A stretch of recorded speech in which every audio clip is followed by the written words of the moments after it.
Assalamualaikum warahmatullahi wabarakatuh. Alhamdulillahi haqqa hamdih. Wassalatu wassalamu ala Sayyidina Muhammadin al-khayarati min khalqih. Wa ala alihi wa sahabati sadal mukhtarina li suhbatih. Amma ba'd.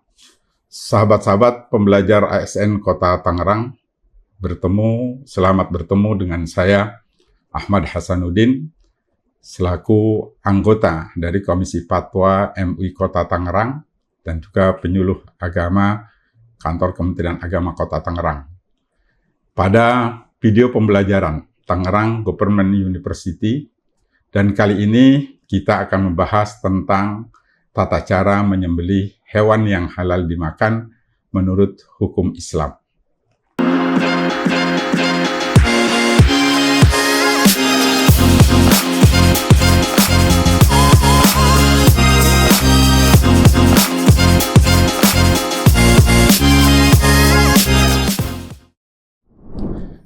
Sahabat-sahabat pembelajar ASN Kota Tangerang,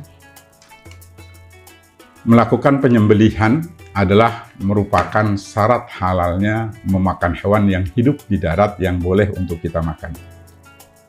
Di dalam kitab Wahbah Juhaili Al-Fiqhu Al-Islami mengatakan syartu hillil akli fil hayawan al-bari al-ma'kul. Jadi menyembelih hewan secara syar'i yang halal untuk dimakan itu menjadi syarat untuk halalnya kita memakan hewan yang disembelih itu. Dasarnya adalah firman Allah Subhanahu wa taala di dalam Al-Qur'an surah Al-Maidah ayat 3, Hurrimat 'alaikumul maitah. Diharamkan bagimu memakan bangkai. Menurut An-Nawawi, Syekh Nawawi Al-Bantani, yang dimaksud dengan bangkai itu adalah hewan-hewan yang mati, yang keluar ruhnya dengan sebab tanpa melalui proses penyembelihan secara syar'i. Karena itu, memahami penyembelihan secara syar'i adalah merupakan satu hal yang harus diketahui oleh setiap muslim, setiap muslimah, agar hewan yang kita makan itu menjadi halal. Sahabat-sahabat pembelajar ASN Kota Tangerang, keterkaitan dengan penyembelihan secara syar'i di dalam konsep fikih itu harus memenuhi rukun-rukun dan syarat-syarat dalam proses penyembelihan itu.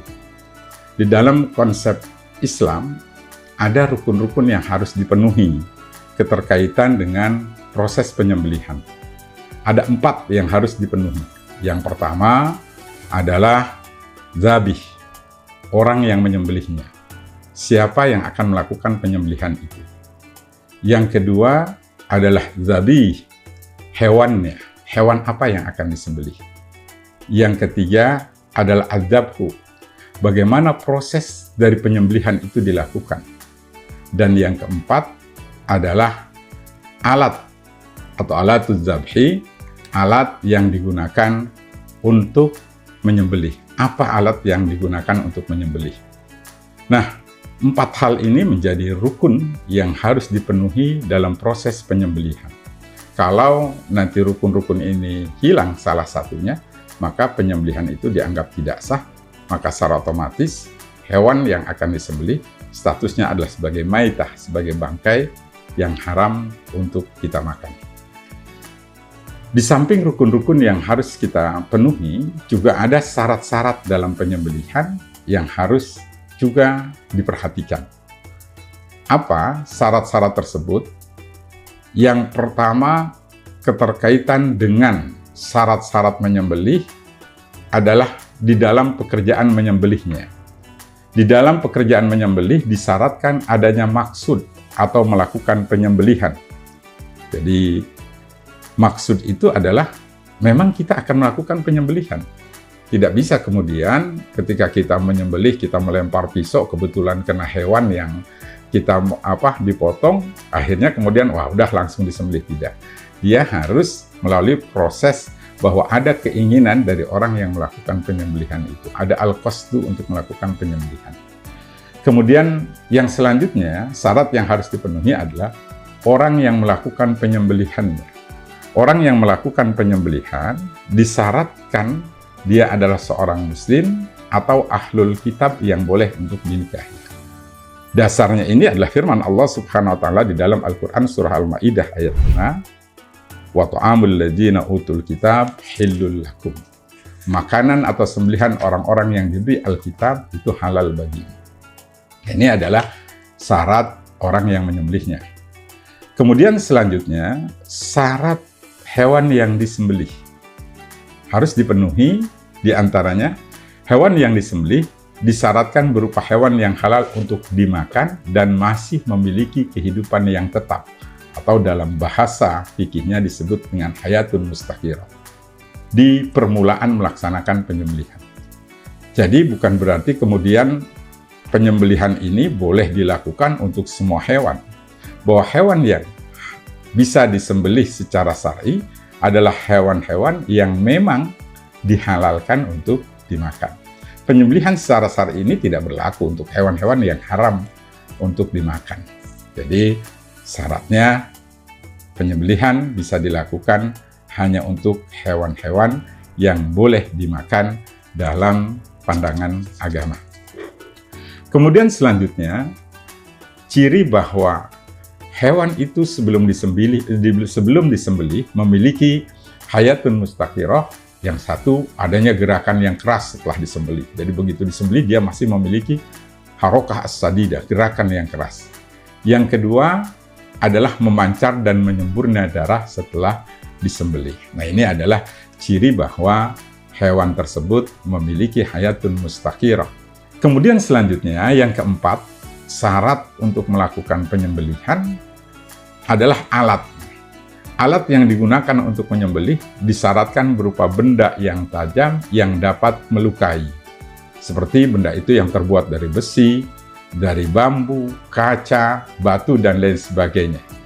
Yang tidak boleh adalah kalau benda tersebut terbuat dari tulang belulang. Nah, ini tidak bisa kita gunakan sebagai alat untuk menyembelih. Seperti menyembelih dengan gigi, menyembelih dengan kuku, atau benda-benda lain yang terbuat dari tulang belulang. Nah, ini tidak dibolehkan dijadikan alat untuk menyembelih.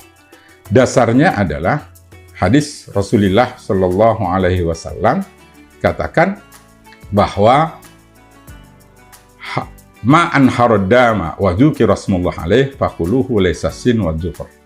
Sesuatu yang dapat mengalirkan darah dan disebutkan nama Allah Subhanahu Wa Taala di atasnya, maka silahkan kamu makan. Tapi selain yang terbuat dari gigi dan kuku. Ini adalah syarat yang harus dipenuhi keterkaitan dengan tata cara menyembelih. Nah, di samping syarat-syarat tadi sudah rukun-rukunnya, kemudian syarat-syarat penyembelihannya, ada juga yang harus diperhatikan adalah tata cara dalam penyembelihan. Bagaimana tata cara menyembelihnya? Rukunnya sudah kita penuhi, syaratnya sudah siap. Nah, tata cara menyembelihnya benar atau tidak? Sesuai atau tidak dengan syar'i? Nah, ini juga harus diperhatikan.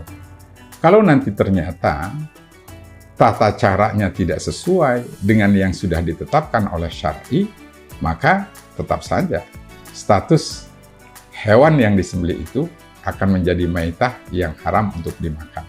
Karena itu penting sekali untuk diperhatikan tentang tata cara menyembelih hewan ini. Berbicara tentang tata cara menyembelih hewan ini, sahabat-sahabat pembelajar ASN Kota Tangerang, dalam konsep fikih sebetulnya ada dua tata cara menyembelih hewan. Yang pertama, apakah hewan itu hewan yang bisa dikuasai, artinya dalam kondisi normal, standar, hewan itu bisa kita kuasai, atau tidak bisa dikuasai. Dan ini memiliki tata cara penyembelihan tersendiri. Namun dalam pertemuan ini, saya ingin fokus membahas tentang bagaimana tata cara menyembelih hewan yang bisa dikuasai. Nah, keterkaitan dengan tata cara menyembelih hewan yang bisa dikuasai ini, ada dua hal yang harus diperhatikan. Yang pertama, adalah bagaimana hewan yang disembelih itu terputus hulkumnya. Jadi dengan cara memotong saluran napas atau hulkum disebut, dan yang kedua dengan memutus saluran makanannya atau mari. Dan semuanya dilakukan harus sampai terputus. Tidak boleh ada yang tersisa. Ahaduha qat'ul hulkum ay qat'u kullil hulkum wa huwa majrun nafas dukhulan wa khurujan. Wasani qat'ul mari wa huwa ay qat'u kullil mari wa huwa majru ta'am wasyarab.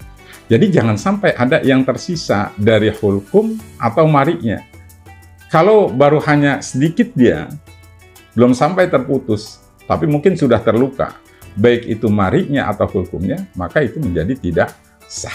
Nah, ini yang harus betul-betul diperhatikan. Jadi harus hulkum dan mari itu harus betul-betul terputus semuanya, tidak ada yang tersisa. Di mana posisi hulkum dan mari? Nah, hulkum dan mari itu tempatnya berada pada leher hewan bagian depan atau yang disebut dengan halqum. Kalau saya memberikan sebuah contoh, ini kepala hewan, kemudian di sini ada leher-lehernya, ini ada belakangnya, maka hulkum dan mari itu adalah urat-urat atau saluran napas dan saluran makanan yang ada di leher bagian depan. Dan ini semua ketika dipotong harus terputus, tidak boleh ada yang tersisa.